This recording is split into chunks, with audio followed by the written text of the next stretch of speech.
Hace unos días uno de los abogados del nuevo conjunto de magistrados que están en la defensa del presidente constitucional Pedro Castillo, ha elaborado un dictamen para su defensa en el punto sobre la detención arbitraria, de la cual sigue siendo víctima el presidente.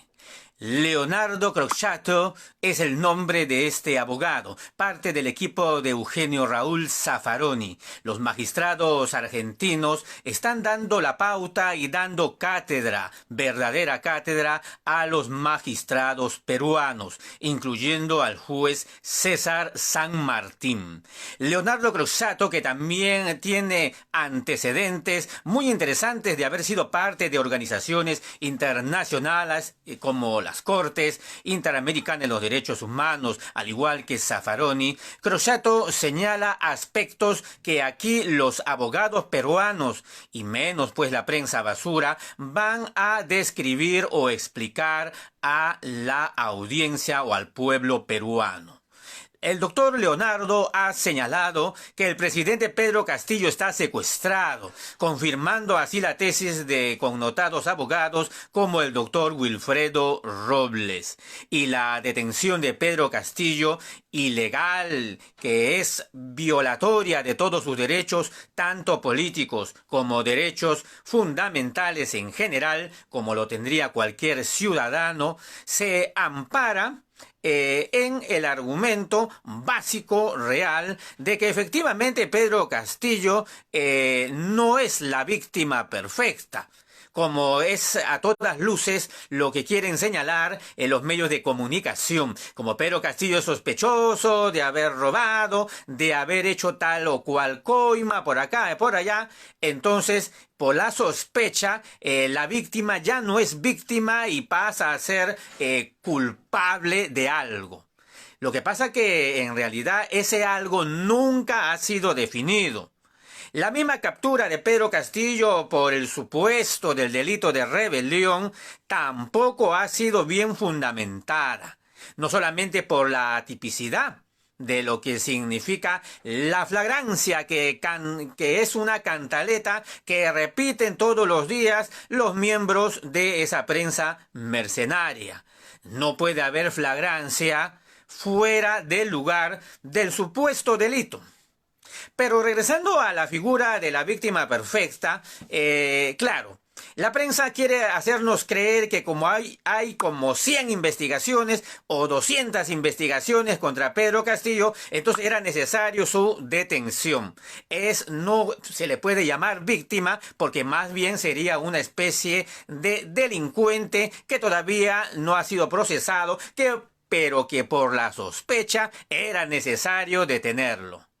Por supuesto, la familia, en aquella oportunidad, el día 7 de diciembre, la familia del presidente Pedro Castillo, como lo señala Leonardo Crociato, salió minutos después de haber dado ese fatídico mensaje a la nación. El presidente Castillo, salieron todos con bolsas de supermercado, con bolsas de plástico, a una escena pues completamente contraria a lo que se podría pensar, ¿no? Si se está escapando un delincuente, un ratero, uno que ha robado millones al Estado, lo más indicado sería ver pues que está saliendo con grandes camiones llenos de cosas, llenos de todo o de parte de lo que se ha robado. Pero la escena no es esa. Vemos más bien a una familia y al mismo presidente que salen apresuradamente con bolsas de las que acabamos de señalar, con mucha rapidez y más que nada teniendo como prioridad la salvaguarda de su propia integridad física. El magistrado Leonardo Crociato nos señala que esta sola imagen grabada durante algunos segundos, ¿por qué será que no nos han presentado todas las imágenes completas? Solamente la imagen de segundo presentada por la prensa basura nos da un primer indicio de que Pedro Castillo en realidad ingresó a Palacio de Gobierno como presidente y salió del mismo ya completamente presionado por todo lo que fue los medios de comunicación y los grandes grupos de poder. El mensaje que él habría dado solamente quedó en una proclama. Como lo señala también este importante jurista, Pedro Castillo no accionó ni nunca tuvo ninguna orden para mover armas de un lugar a otro, ni él mismo las portaba, ni los de su alrededor tampoco. Claro, el delito de rebelión, que significa alzamiento en armas, no puede ser tampoco configurado, porque al momento de su detención, o sea, en la supuesta flagrancia, tampoco llevaba armas el mencionado inculpado hasta hoy, que es todavía el presidente de la República. Entonces, si no fue detenido con armas, no se puede decir jamás de que se le detuvo en flagrancia. Más aún cuando la supuesta flagrancia tampoco no lo es. Porque ahora, con todos los datos que tenemos, se ha demostrado que los policías que lo custodiaban al presidente Castillo recibieron una orden de uno de los generales policiales. Y al recibir la orden para detener al presidente que hace unos minutos lo habían vacado, esa orden por sí misma, sea verbal o escrita, esa orden por sí misma ya desarma todo el argumento de la llamada flagrancia, porque la flagrancia nunca se puede basar en una orden de captura. La flagrancia, como su nombre lo describe, es un hecho que la fuerza policial o la autoridad detiene al supuesto delincuente en el escenario de los hechos y también en el momento del mismo, bajo la percepción obviamente del que está haciendo la detención. En este caso, si el policía ve que el individuo, la persona, el sujeto está cometiendo un delito y ese delito es visible, se puede oler, se puede sentir, se puede olfatear, entonces procede a la detención. Pero nada de esto tiene que ver con la detención de la cual fue víctima Pedro Castillo. No había ni armas, en ese momento no estaba él dando órdenes a ningún ejército, ni de personas, ni de soldados, ni nada. Tampoco llevaba metralletas, ni nada por el estilo.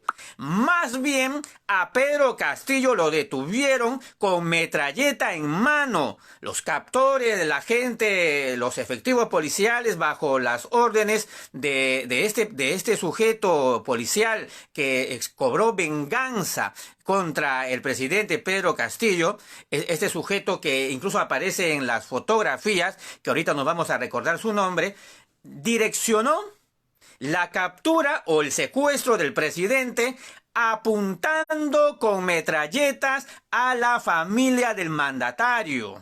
Apuntó a su hija menor Alondra, apuntó a la señorita Jennifer y también al joven Arnold. Todos ellos son testigos, y ahí está el testimonio de la misma Jennifer, fueron detenidos con metralletas que apuntaban al cuerpo de ellos mismos, por lo cual Pedro Castillo decidió en ese momento llevar las cosas en paz y acceder a la supuesta detención. Y de esta manera, pues, buscó siempre salvaguardar a los miembros de su familia. Estos son hechos que jamás podemos olvidar.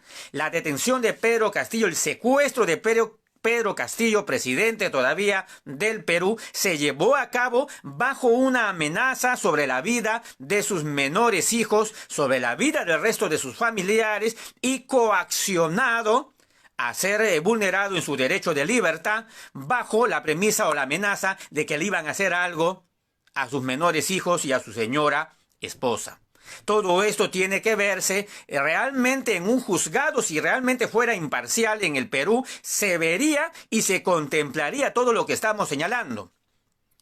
Este abogado defensor, parte del staff de los abogados que ahora acompañan al presidente, Leonardo Crociato, al igual que Eugenio Raúl Zaffaroni, magistrados argentinos, están argumentando, y cosa que va a ser difícil para César San Martín rebatir lo mismo, están argumentando que en todos los países del mundo la figura de la flagrancia es en el momento mismo del hecho.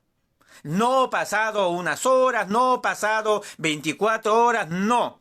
Y por supuesto, en el momento en que se está cometiendo el delito.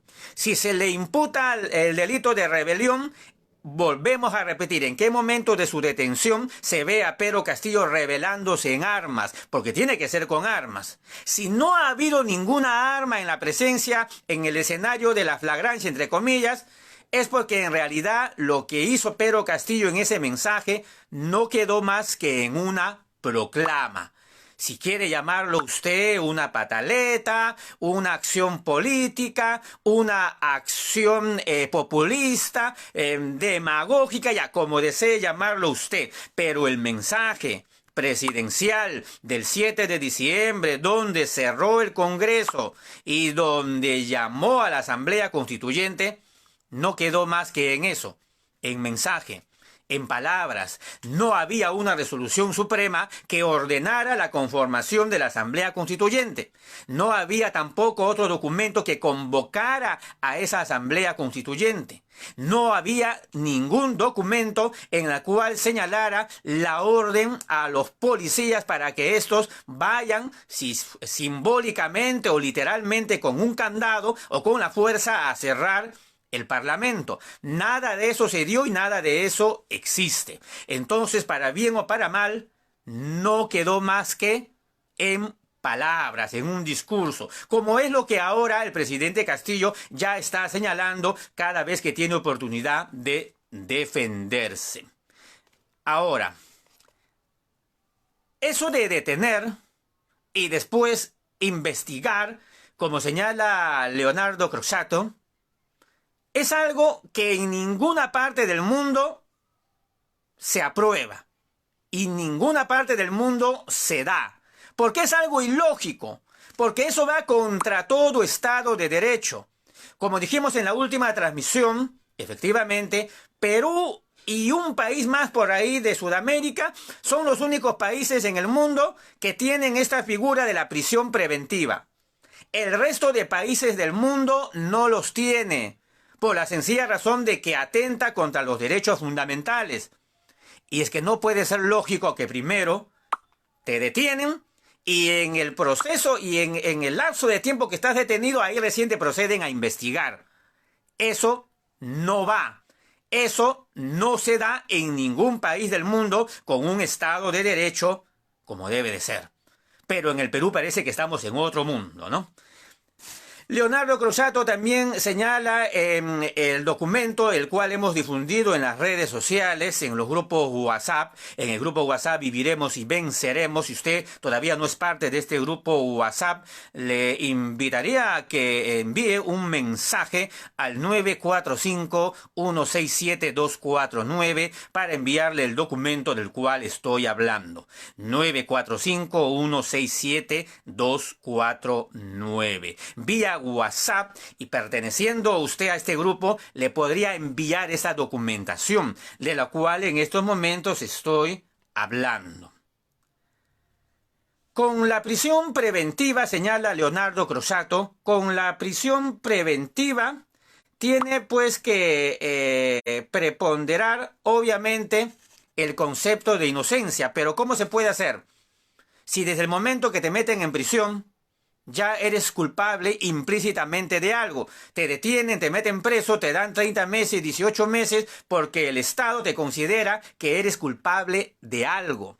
Por eso es la figura de la prisión preventiva. Mientras van investigando mejor, ya tú estás detenido, no tienes derecho a nada. Con la prisión preventiva prácticamente es el sistema de leyes al revés. El Estado de Derecho ha sido puesto de cabeza. ¿A qué nos referimos? Que lo normal en todo Estado de Derecho es que tú, como ciudadano, eres inocente a no ser que se demuestre lo contrario. Todos somos inocentes. Ese es lo normal, ¿no? Todos somos inocentes a no ser que se demuestre lo contrario. Pero con la prisión preventiva es al revés. Tú eres culpable y estando preso tienes que demostrar que eres inocente. Al revés la cosa. Y eso es lo que está preponderando en estos momentos.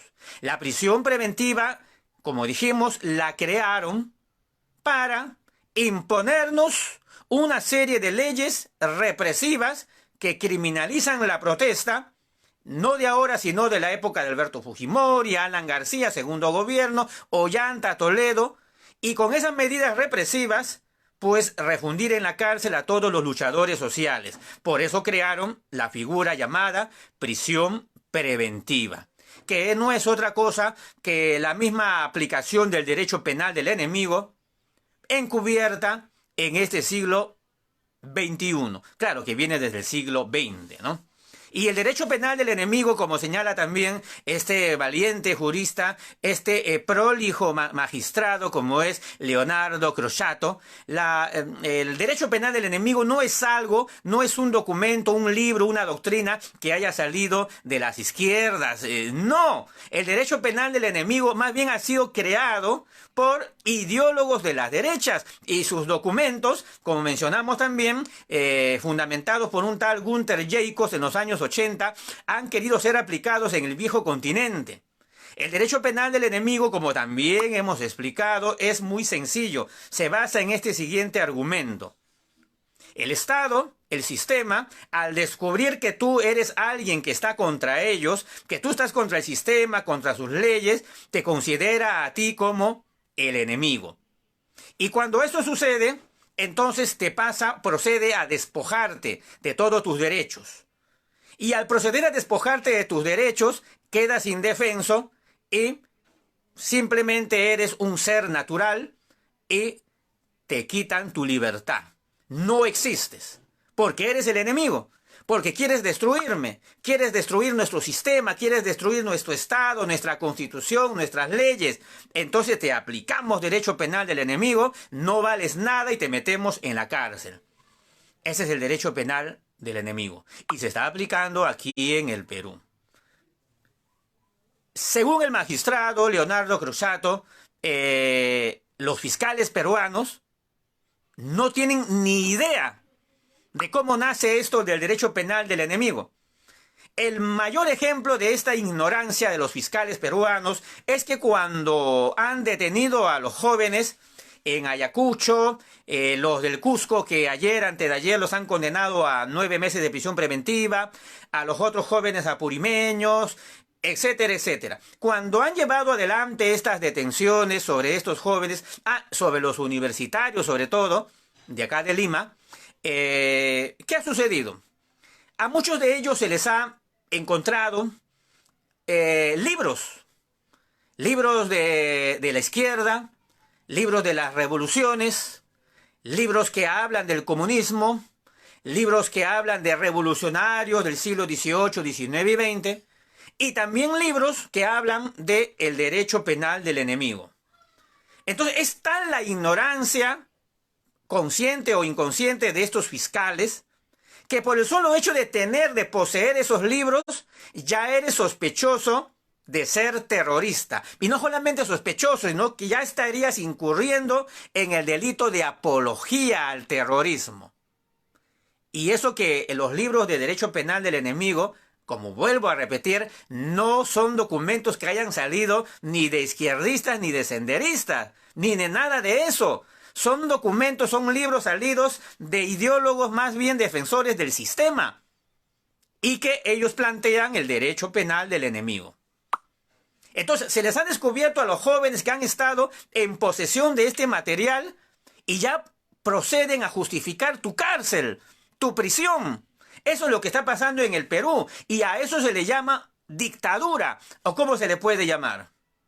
Leonardo Crociato, uno de los abogados de Pedro Castillo, también está señalando, y eso es bueno que lo esté señalando al mundo, que la sola imagen de ver cómo un tanque rompe las puertas, las rejas principales de una universidad como la Universidad Nacional Mayor de San Marcos es ya la mejor demostración que esto no es una democracia, que esto es una dictadura. Y creo que ese es el mejor argumento que puede tener porque está acompañado de imágenes.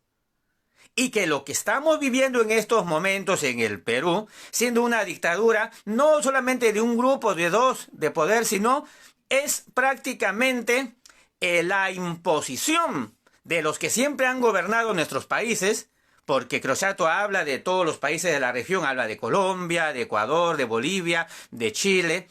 Todo lo que hemos vivido desde el virreinato hasta hoy casi no ha cambiado mucho. Son las mismas leyes represivas, racistas, que este es un componente básico de lo que está ocurriendo con Pedro Castillo y con nosotros, y en general con los luchadores sociales. Es el Estado colonial racista que está imponiendo en estos momentos su dictadura, asesinando por todos lados, que no le da valor verdadero a la vida. Eso es lo que está pasando en estos momentos con la dictadura de Boluarte en nuestro Perú. Lo que señala también el valiente jurista Leonardo Croxatto es con respecto a Pedro Castillo y la situación de sus abogados. Este dato que brinda este abogado, cuando llegó al Perú, le pusieron toda una serie de impedimentos. Desde el solo hecho de que le hicieron esperar en la puerta de Barbadillo 1 hora al calor del sol, esperando a las afueras del penal Barbadillo. Tanto Croxatto como Zaffaroni tuvieron que comerse 1 hora quemándose al sol. Claro, nosotros estamos acostumbrados, los luchadores sociales, hemos estado también varias veces frente al penal Barbadillo, pero acá le están haciendo esperar a su mismo abogado, a sus abogados. Y más aún, no les hacen entrar, y si les hacen entrar, les dicen, les piden los documentos que tendrían que mostrar, acreditar no solamente su ciudadanía de Argentina, sino también su credencial de abogados. Pero, ¿de qué manera? Haciéndolos esperar 1 hora más. Así están las cosas. O sea, ese solo hecho de violentar o poner obstáculos al presidente Pedro Castillo para que vea o reciba abogados de su elección es de por sí ya un hecho muy irregular. Lo otro, Pedro Castillo no está haciendo llamadas telefónicas. No hay. No le brindan llamadas telefónicas. No se ha comunicado ni con su familia, que está en México, ni tampoco con los familiares de acá, vía telefónica.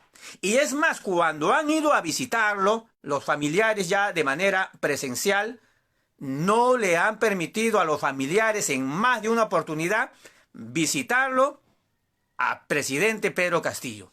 No se lo han permitido.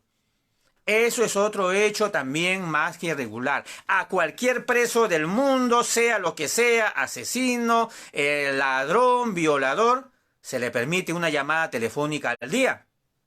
O se le permite la visita de sus familiares de manera regular, cosa que no sucede con el presidente Pedro Castillo.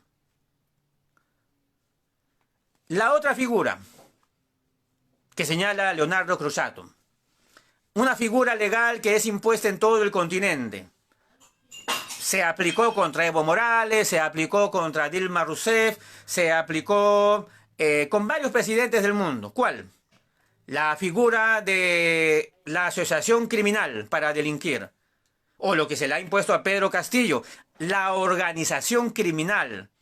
Claro, todo está esto dentro del método del famoso Lafare, que es un plan de desprestigio mediático político contra un adversario político.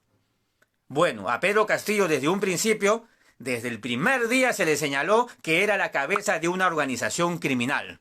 Qué fácil, ¿no? Es hablar de parte de fiscales, de parte de abogados, de parte de congresistas, de parte de la prensa basura. Lo que hicieron con Pedro Castillo es desde un inicio ponerlo a la cabeza de la organización criminal. Entonces crearon en el consciente, en el inconsciente de los ciudadanos peruanos, la figura de que efectivamente es cabeza de una organización criminal, de una mafia, y que orquestaba toda una red de latrocinio, de robo contra el Estado peruano. Cosa que hasta ahora no lo han demostrado, puesto que lo que hay son el inicio de investigaciones, mas no todavía la demostración de la supuesta organización criminal. Lo que señala este abogado es efectivamente la asociación criminal, la asociación ilícita ha sido usado y sigue siendo usado en los países del mundo donde se quieren bajar a un presidente de izquierda o a un presidente de centro o a un llamado populista, aunque no está bien que usemos el término de populista. La imagen que después del golpe de Estado de la usurpadora Boluarte, que se ha expandido al mundo, y esto es menos mal que se ha expandido, que no solamente que entraran los tanques a la Universidad Mayor de San Marcos, sino también que colocaran contra el suelo, enmarrocados y contra el suelo, a los jóvenes, a los estudiantes y también a los luchadores sociales que habían provenido de las regiones. Una señal más de que el régimen peruano, el régimen actual de Boluarte, de la dictadura militar, cuya máscara es Boluarte, es la continuación de todos esos despropósitos instalados desde la dictadura de Fujimori de los 90. Porque Fujimori, acompañado con todos los presidentes que vinieron después, se encargaron de cambiar el código penal. Las leyes se hicieron más represivas y Boluarte las está haciendo 4 veces más represivas. Al punto que hoy llegaron a su oportunidad de hacer lo que nos están haciendo. A las mamás, a las abuelitas con sus hijos, cuerpo a tierra, esmarrocadas con la cara al suelo. Imágenes que solo se ven en una dictadura. Y menos mal que ya se está difundiendo al mundo que es de verdad una dictadura.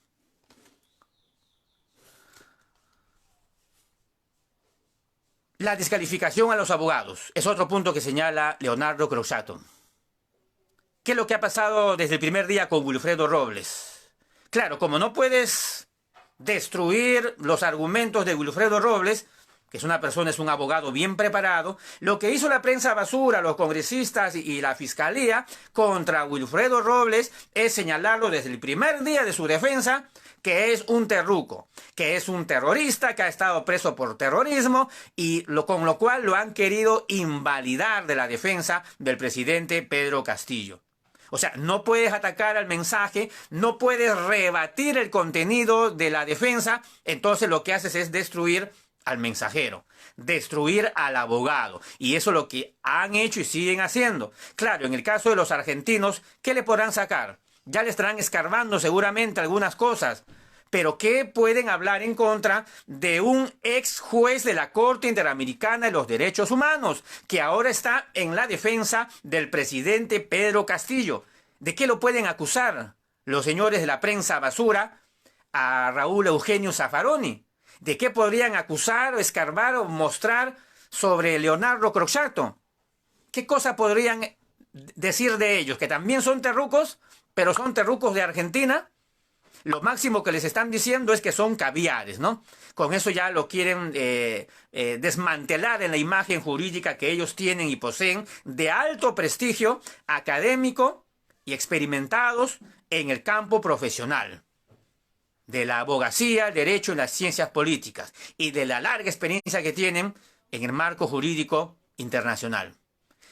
Atacan a los abogados porque es una forma también de atacar a Pedro Castillo a través de sus abogados defensores. Ataco al abogado, lo desmoralizo y también estoy haciendo daño al mismo Pedro Castillo. Y finalmente, no existe pues, como lo señala Leonardo Crociato en el dictamen, el documento de la detención arbitraria que él ya está fundamentando y que se va a fundamentar verbalmente en las Naciones Unidas en los próximos días, que la detención de Pedro Castillo no es una detención, es un secuestro y es una detención arbitraria, porque no se puede dar una flagrancia y al mismo tiempo reconocer que hubo una orden policial para capturar al delincuente, entre comillas. O bien es flagrancia o bien hubo una orden policial. Las dos cosas no van. Claro, César San Martín, los fiscales, los jueces peruanos han creado en el camino, en el trayecto, han creado la figura de la flagrancia por orden superior. Eso es la ironía que hace Cruchato. O sea, existe en el Perú algo que no existe en el resto del mundo. La flagrancia por orden superior. Como ya han reconocido, pues que un general le dio la orden al comandante y el otro comandante le ordenó a los policías que detengan a Pedro Castillo. Eso no se da, no hay justificación. No es flagrancia en todo caso. Pero si ellos reconocen que no es flagrancia, se les cae peor todo el edificio. Entonces están en un callejón sin salida. Ya han sostenido que es flagrancia y eso lo tienen que llevar hasta el final. Pero Zaffaroni y Croxatto están desmantelando que no hubo ninguna flagrancia, basado también en lo que señaló pues el primer doctor, el connotado, el doctor que estuvo en la defensa del presidente en los primeros días y que lo sacaron de ahí por orden pues de algunos traidores que siempre hay. Los argentinos ahora están fundamentando más completamente, incluso con casos internacionales, que lo que está pasando y lo que ha sucedido con Pedro Castillo fue una detención, es una detención arbitraria. No puede ser flagrancia la detención porque sencillamente no fue en ninguna supuesta escena del crimen. ¿Qué escena del crimen es esa de la que se le está acusando a Pedro Castillo? Si la principal acusación por la que está preso en prisión preventiva ahorita es por el delito de rebelión. Ya, y si fue delito de rebelión, la flagrancia por rebelión es, ¿qué implica? Que te hayan encontrado con armas, tratando con un plan de llevar adelante la toma por armas de algún local, institución o algo. Repito, en la supuesta flagrancia por la cual se le detenió al presidente, no existía ningún arma ni nada, más de aquellos que lo detuvieron con metralletas apuntando en el rostro de Alondra, con armas de fuego de alto calibre apuntando en el cuerpo de Arnold y de Jennifer y de su señora esposa Lilia Paredes, la primera dama, la esposa del presidente Pedro Castillo. Esas armas sí hubieron. Y lo que queda ahora más bien para dar vuelta a tamaña insanía es que se armen los expedientes para denunciar a los que hicieron tal cosa. Y para detener, y ahí sí vale la prisión preventiva, a todos esos fascinerosos que ordenaron el golpe de Estado y que ordenaron la detención de Pedro Castillo de esa manera, apuntando con armas de fuego a menores de edad. Eso no lo podemos permitir ni aquí ni en ninguna parte del mundo. Ese hecho está en el testimonio de Jennifer Paredes y de otros testigos que estuvieron en ese lugar. Eso sí es un crimen. Y eso sí ameritaría detención, juicio a los que perpetraron ese crimen. Detener, apuntar con armas que ya le ha generado prácticamente un trauma a la pequeña. Eso no se puede perdonar. Un trauma que le va a ser difícil superar pasado 1 año, 2 años, sobre todo de no ver a su señor padre durante ya 2 meses, 3 meses, del alejamiento físico en que se hallan de su progenitor. Ese daño no es cualquier daño. Y el uso de las armas allí sí se dio, de parte de los verdaderos golpistas. Y eso es lo que, si hay abogados, realmente sabemos que hay abogados justos, consecuentes, ya estarán armando los expedientes para lanzar estas acusaciones contra los que violentaron a los menores de edad en esa detención que fue en realidad un secuestro. ¿Quién defiende los derechos de Alondra Castillo Paredes? ¿Quién defiende los derechos de Arnold Castillo Paredes? Nadie lo hace. Pues alguien tendrá que hacerlo, ¿no? Eso es la información, amigos de Ágora Popular, que les queríamos compartir esta tarde. Por favor, no se olviden de retransmitir, no se olviden de compartir este video. Comparta este video, es muy importante. Compártelo en los grupos de WhatsApp, por favor. Yo sé que lo hacen, pero síganlo haciendo con más intensidad. Compártalo en su Facebook, compártalo en los grupos de Facebook. Compártalo en todo lugar. La verdad tiene que saberse. Y en los próximos días, de verdad les digo, habrán más sorpresas y más información. Gracias, amigos. Buenas tardes.